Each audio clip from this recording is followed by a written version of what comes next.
وقت پارا دو ہر قسم قربانی اعلان پہلوانی کئی سبحان اللہ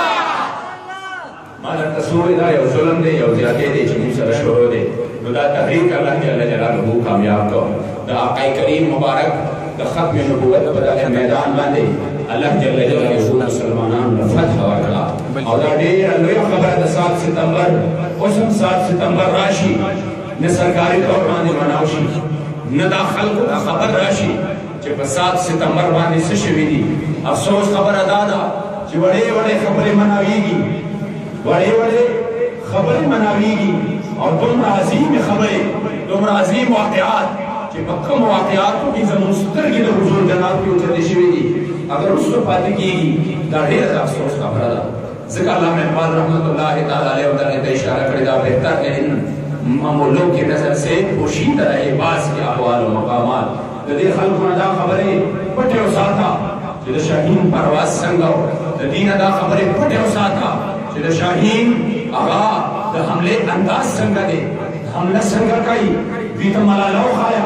بیتا گنڈیا ڈمو خایا بیتا یلاغانو خایا بیتا داغی تعریفونو خایا بیتا داغی تحذیب خایا بیتا داغی تمدن و ثقافت خایا بیتا داو نخے چکل او صحابی و میدان جنگ کے حضور علیہ السلام خلاف خبر اوریدا مروت میدان تھا اور سے ہوئے شہد اللہ دشمنا تو حضور تک انزلے مکوا زما فلانے ہندے پلار میں فلانے ہندے زما دنکا فلانے ہندے زما مور دان ہندے فسبنی ما تک انزلے کوا وسب ابی زما پلار تک انزلے کوا وسب امی زما مور تک انزلے کوا ولا تم کفان سب رسول اللہ زما آقا و مولا تک انزلے مکوا ذکر چھے ہر سے برداشت کی گی تغن برداشت کی گی اگر بیان منے نشو در ڈاک لخکر نیرستا یواز تلی تمہا صحابی ورم دنوتے دے پر وجود ٹکڑے ٹکڑے کھڑے دے مگر در حضور علیہ السلام گستاخی نہ برداشت کرے در سے واقعات دیتا مبایا گوا دینا غیرت وطلے دے ذکر عزت مندوں نے ضرورت دے خبر دے کہ خبر ماشمان تا خبر اسلاف تا خبر مشران تا در سے واقعات بیان کا کہ ماشمانو ستاسو آئیدل و پیشوا حضرت معاذ و معوضو ہر خلقو چھپا کافر سردار اور دے قوم فرعون ابو جہل باندے لکت باز اٹھوا لینا اور ہمیں ظالم میں سر قلم کھڑے دے تکا سے نوجوانانو لگا سے ماشمانو ستاسو آئیدل اور انما آقا ماشمان دی کم جب عمر فاروق سے پدور خلافت کی یوں صحیح رہے اگا پخبل عبادت خالی مخی تناستے دے ماشمان لوبے کئی اور اگی اگا کم لوبو کم بال چو اگا دل ورگے دلاس کی ہونی ہو اور دیرہ لمیں نتنے ورطا شورو کلا اور تیدہ بال مول لگا کا اگا اور تیدہ در کم دا ماشمانو دیوی جدے خدا سے یوں مذہبی ذہکی ناس کرے دیوہ تا دخبل آقای کریم مبارک واسطہ پیش کرے دا چی منگر تا محمد رسول اللہ صلی اللہ علیہ وسلم پا وسیلہ باندے وائیو دا اگر پخاطر آل دارا کا یا غچی سنگ دا قوم اللہ مبارک انہوں بورے دا بیدارے کے رنگ سور شو اور حضور مبارک تا ایک انزل شروع کرے جسم ایک انزل شروع کرے بیدہ معشومان دی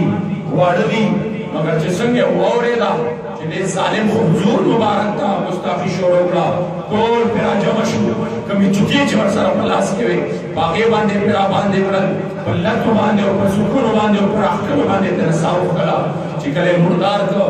رالا فیصلہ چال رالا عمر فاروق رضی اللہ تعالیٰ عنہ لگا عیسائیان کول سر پا احتجاج دی چی پستا پا فرستا پا خلافت کی پمون باندے ظلم شوئے دے زمون کا مشہر وجلے شوئے دے یہ مبارک اٹھول معشومان راو مختل اور تیویرہ شے بچو ولی کو وجلے دے تپوس بزرگ کی گی جدے اقلیت التسجمہ اقلیت التحفظ حسل لے ولی موجلے دے یقین ورطا قصہ تیرہ رچ قربان منگر تدخبل آقا مولا محمد الرسول اللہ وسیلہ پیش رہا نکتے چکم دے سے چلو گا گستاخی شروع گا اور دی مبارک کو دے کنزل شروع کرے مضمونہ خو برداشت نشوا دارک پر آغن شو اور بلد لکم تے نساو اختلا عمر فاروق سے مبارک ایک جذباتوں کے آگے اور سترگو مبارکوں کے روح کے آگلے اور دی مبارک کو پاس دل اور بڑیر جوش کی ہوئی اللہ ناصر الاسلام اس باللہ عزت پر کی اسلام لا جنہ کم مسلمانانو بچوں کے اللہ داسې لوی او عظیم مجاهدین راوستل داسې جذبه راوسته نو زما یقین دی چې رب کریم او اسلام له عزت ورکړي سبحان الله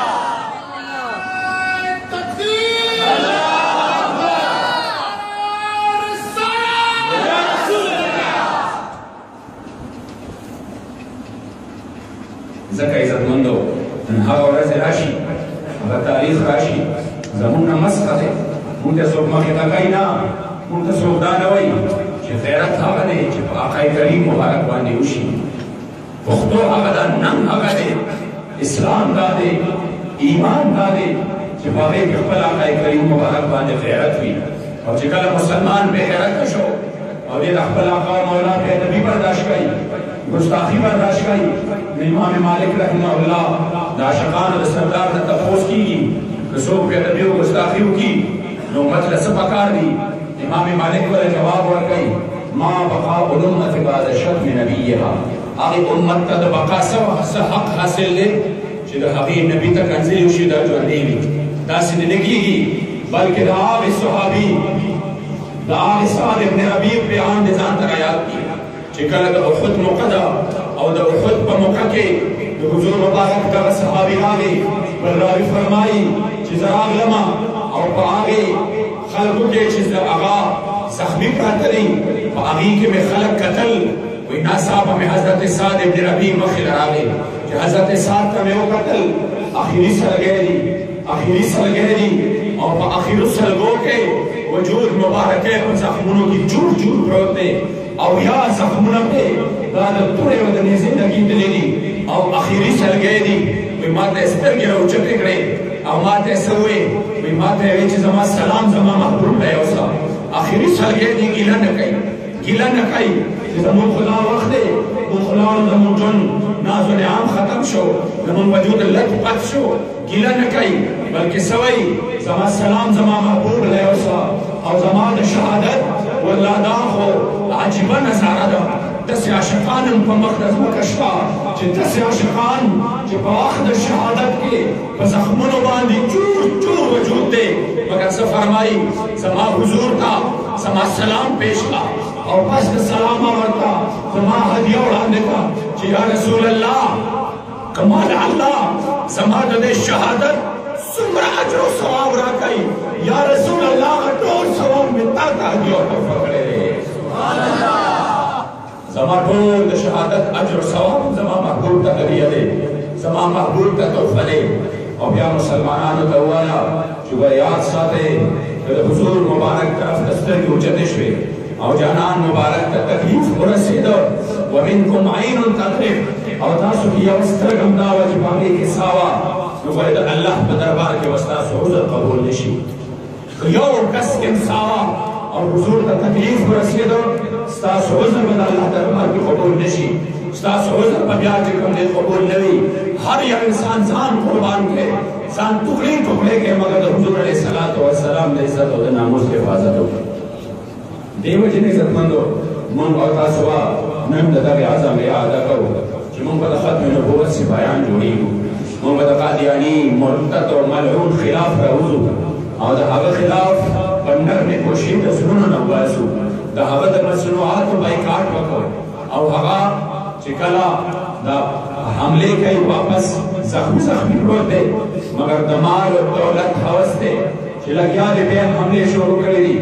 ځای په ځای باندې رجسټر قادیانان جوړوي او لوبه یې ګرمه کړې ده د هغه د مصنوعاتو بایکاټ وکړو د هغه خلاف به راوځو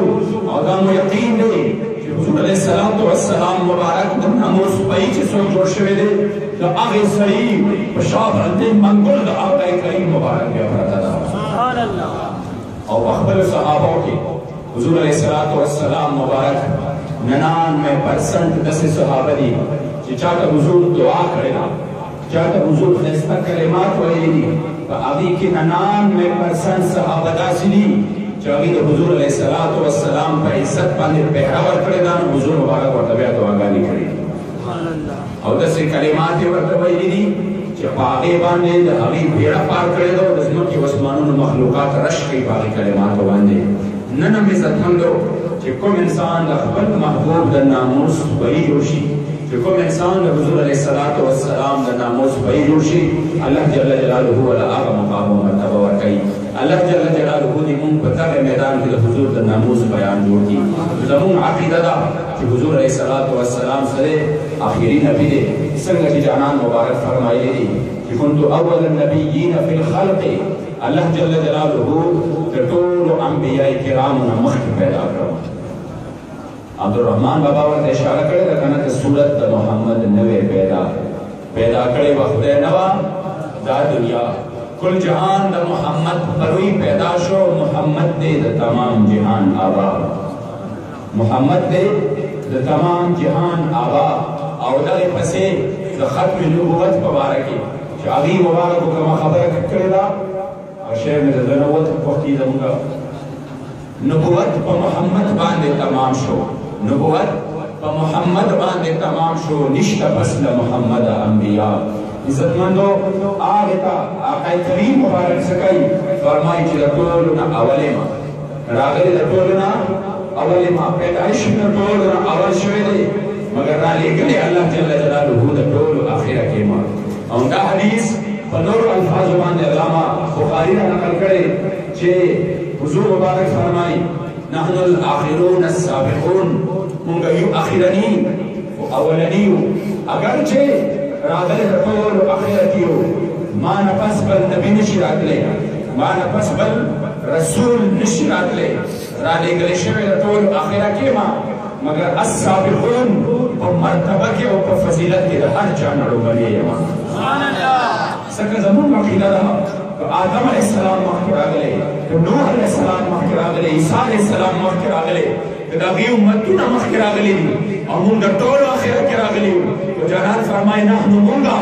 الاولون الاخرون السابقون، که یو اخرني نو د حدیث مفهوم دی چې د ټولو نه اول به جنت ته داخلېږو، چې تر څو پورې زما امت جنت ته نه وي داخل شوی، د یو نبي امت جنت ته نشي داخلېدی، او چې تر څو پورې زه محمد رسول الله جنت ته نه یم داخل شوی، یو نبي زما نه وړاندې جنت ته نشي داخلېدی. ځکه عزتمندو د ختم نبوت عقیده زموږ د ایمان اساس و بنیاد دی. او رب کریم ورته په دغې آیات کریمه کې صراحتاً اشاره وکړه چې ما کان محمد ابا احد من رجالکم ولكن رسول الله وخاتم النبیین. نو آقای کریم مبارک صلی الله علیه وسلم په تاسو کې ستاسو په سړو کې د چا پلار نه دی، مګر د الله جل جلاله رسول دی او خاتم النبیین پیغمبر دی. عزتمندو آقای کریم مبارک اولاد الله جل جلاله ورکو، ماشوموالي کې د واپس واغسته، او بیا رب کریم وفرمایل چې تاسو کې د سړو کې د چا پلار نه دی. هغه ماشومان غټ نشو، هغه غټ نشو، ماشوموالي کې وفات شو. علماء کرام فرمایي چې وجه دا وه چې حضور امام الانبیا دی، سید الاولین والآخرین دی، د ټولو انبیاء کرامو سردار دی، او هر یو صفت چې الله کوم نبي ته ورکړی دی د هغې ټول منبع ذات د آقای کریم مبارک ګرځولی دی. نو ډېرو خلکو به بیا دا وایي چې وګوره یوسف علیه السلام نبي و نو پلار یې نبي و، پوهېږئ پې یعقوب علیه السلام نبي و نو پلار یې نبي و، اسحاق علیه السلام پوهېږئ پې هغه نبي و نو پلار یې نبي و، اسماعیل علیه السلام هغه نبي و نو پلار یې نبي و، ابراهیم علیه السلام. خلک به څه وایي چې حضور مبارک خو نبي و، بچي و خو بچي انبیا نه و، ځکه الله جل جلاله ورکړل بچي، ماشوموالي کې وفات کړل چې حضور امام الانبیا دی. څوک دا ونه وایي چې د حضور بچي غټ شوي وو، نبوت خو ملاوېدی نه شو، ځکه چې خاتم الانبیا حضور مبارک و، نبوت ملاوېدی نه شو، مګر چې چا دا نه وی ویلې چې وګوره د حضور علیه السلام بچي خو انبیا نه وو، سره د دې چې د عمر ته رسېدلي وو الله ورکړل، مګر بیا وفات کړل. د دې لپاره یې ورکړل چې کفار کاره ورنکړي حضور ته چې د حضور نارینه اولاد نه و، اولاد یې ورنه ورکړل، ماشوموالي کې هلته صغر کې وفات کړل، د دې لپاره چې زما محبوب امام الانبیا سید الاولین والآخرین دی. ځکه عزتمندو زموږ ستاسو لپاره په دغسې محافلو کې یقینا د دې خبرې ښکاره طور باندې زموږ ته سبق ملاویږي چې د حضور ختم نبوت عقیده چې ده دا زموږ د ایمان اساس او بنیاد دی. او مونږ به خپل مشران کشران د دغې نه ضرور خبره وو چې د حضور علیه الصلاة والسلام مبارک د ختم نبوت په میدان باندې قربانۍ چا ورکړي دي او کومو خلکو په دې میدان کې قدمونه ایښودلي دي او د خپل وجود په وینو باندې لت پت کړی دی مګر د دې ځای نه رستو شوي نه دي. الله جل جلاله دې د دغې ختم نبوت په دغې تحریک کې بالخصوص قائد ملت اسلامیہ شاہ امام شاہ احمد نورانی رحمت اللہ تعالی علیہ قبر پرانوار د انواراتو منبع او مرکز وګرځئ د چا په قرارداد باندې چې په سبانۍ په 7 ستمبر باندې ښایسته ورځ باندې الله جل جلاله مسلمانانو ته هغه ورځ وښودله، اهالیان پاکستان ته هغه ورځ وښودله چې هغوی چې کوم دی قادیاني په خپل آیین کې مرتد او ملعون ولیده. الله جل جلاله دې د هغې اسلافو قبرونه دا د نور نه ډکي او رب کریم دې د هغې په مشن باندې موږ ته استقامت نصیب کړي او د دغه قادیاني د هغه د حواریینو خلاف دې الله جل جلاله موږ ډېرې دوی وګرځئ زموږ د زړونو نه دې ورسره الله جل جلاله نرمې ګوشې ختمې کړي او رب کریم دې د دغې دوستانو چې دا پر سایې او کوشش وکړو او په دې ډېره مبارکه موقع باندې موږ او تاسو راجمع کړو. الله جل جلاله دې د دې سایې دا کوشش خپل عظیم او لوی دربار کې قبول او منظور کړي. صلی الله تعالی علی خیر خلقه محمد و آله و اصحابه اجمعین.